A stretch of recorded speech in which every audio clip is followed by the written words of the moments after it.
Hi friends, welcome back to my channel Reena's good recipes. ഇന്ന് നമ്മൾ വീട്ടിലുള്ള ചേരുവകൾ കൊണ്ട് എങ്ങനെയാണ് സിമ്പിളായിട്ടുള്ളൊരു കഞ്ഞി, കർക്കിടക മാസത്തിലൊക്കെ കഴിക്കാൻ പറ്റുന്ന ഒരു കഞ്ഞി എങ്ങനെ തയ്യാറാക്കുന്നതെന്ന് നോക്കാം. അത്യാവശ്യം പോഷക ഗുണങ്ങളുള്ള ഒരു നല്ല കഞ്ഞിയാണ്. ചാനൽ സപ്പോർട്ട് ചെയ്യണേ. വീഡിയോയുടെ താഴെ കാണുന്ന സബ്സ്ക്രൈബ് എന്നുള്ള ഓപ്ഷനിൽ ഒന്ന് ടച്ച് ചെയ്യുക. അപ്പോൾ ഒരു ബെല്ലൈക്കൺ വരും, അതൊന്ന് ആക്ടിവേറ്റ് ചെയ്യുക. അപ്പോൾ ഓൾ എന്നുള്ള ഓപ്ഷൻ കാണും, അതുകൂടി ആക്ടിവേറ്റ് ചെയ്യുമ്പോഴാണ് ഞാനെടുത്ത വീഡിയോയുടെ നോട്ടിഫിക്കേഷൻസ് നിങ്ങൾക്ക് സമയത്ത് ലഭിക്കുന്നത്. നമുക്ക് വീഡിയോയിലോട്ട് പോകാം. ഇന്ന് നമ്മൾ തയ്യാറാക്കുന്നത് നുറുക്ക് ഗോതമ്പ്, അതുപോലെ ചെറുപയർ, ഉലുവ, അതുപോലെ ഉണക്കലരി, ഇതെല്ലാം ചേർത്തിട്ടുള്ള ഒരു കഞ്ഞിയാണ്. അപ്പോൾ അതിലോട്ട് അരക്കപ്പ് നുറുക്ക് ഗോതമ്പ്, അരക്കപ്പ് ഉണക്കലരി, ഇതെല്ലാം ഒന്ന് കഴുകി വാരി വച്ചിരിക്കുന്നതാണ്.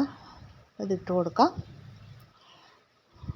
അതിലോട്ട് തന്നെ ഇനി 1/4 കപ്പ് ചെറുപയറും, അതുപോലെ 4 ടീസ്പൂൺ ഉലുവയും കൂടെ കുതിർത്തത് ഇതിലോട്ടിട്ട് കൊടുക്കുകയാണ്. ഈ കഞ്ഞിക്ക് ഒരു പ്രത്യേകതയുള്ള, നമ്മൾ അധികം കയ്പില്ല എന്നുള്ളതാണ് ഇതിൻ്റെ ഒരു പ്രത്യേകത. എന്നാൽ വളരെ നല്ല രുചിയാണ്. ഇതെല്ലാം കൂടെ ചേർന്ന് വെന്ത് വരുമ്പോൾ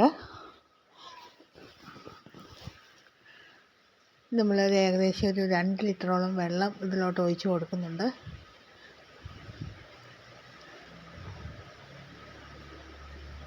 ഇതിലോട്ട് നമ്മൾ പച്ചയായിട്ടുള്ള സാധനങ്ങളാണ് ചേർത്ത് കൊടുക്കുന്നത്. പച്ച ഇഞ്ചി ഒരു കഷ്ണം, 5-6 അല്ലി വെളുത്തുള്ളി, 1/4 ടീസ്പൂൺ വീതം കുരുമുളകും, മല്ലിയും ചതച്ചത്, ഇതെല്ലാം ചേർത്ത് നമുക്കൊന്ന് മിക്സ് ചെയ്യാം. കഞ്ഞിയിൽ ഏകദേശം ഒരു 3/4 വേവ് ആയിട്ടുണ്ട്.